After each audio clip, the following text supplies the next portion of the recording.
Hello everyone, আমি আপনাদেরকে আজকে দেখাবো এই DJI ড্রোনগুলা কিভাবে উড়ানো হয়। তো চলুন পুরো ভিডিওটি দেখে আসি। এই যে আমার ড্রোন, এটা আমি হোম পয়েন্টে রাখার পরে এইটা আমার রিমোট, ড্রোনের রিমোট। তো এই দুইটা হচ্ছে জয়স্টিক। এই জয়স্টিকগুলা একটা এই দিক একটা এই দিক দিলেই ড্রোন কিন্তু দেখেন স্টার্ট হয়ে গেল।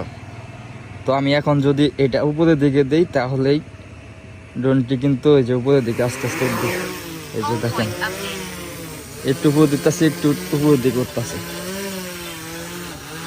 এখন আসলে আপনাদেরকে দেখাবো এইটার কাজ কি। এটার কাজ হলো উপরের দিকে, এটা উপর মুড়ি দিলে উপরের দিকে উঠবে, নিচের দিকে দিলে নিচের দিকে নামবে। দেখতে পারতেছেন আশা করি।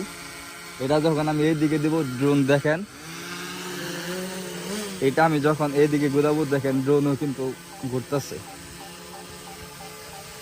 ড্রোনও কিন্তু আস্তে আস্তে দিকে দেখেন ঘুরতেছে।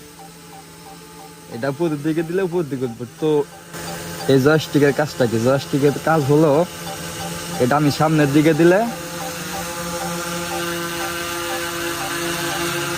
এটা আমি যদি সামনে দেই ড্রোনটা দেখেন সামনের দিকে যাইতেছে। আবার যখন পিছের দিকে নিয়ে আসবো দেখেন ড্রোনটাও পিছের দিকে আসতেছে। আবার যখন এটা এই দিকে ঘুরাবো ড্রোনটা এই সাইডে যাবে। আবার যখন এটা এই দিকে দিব ড্রোনটাও এইদিকে যাবে। তো আশা করি ভিডিওটি ভালো লাগবে।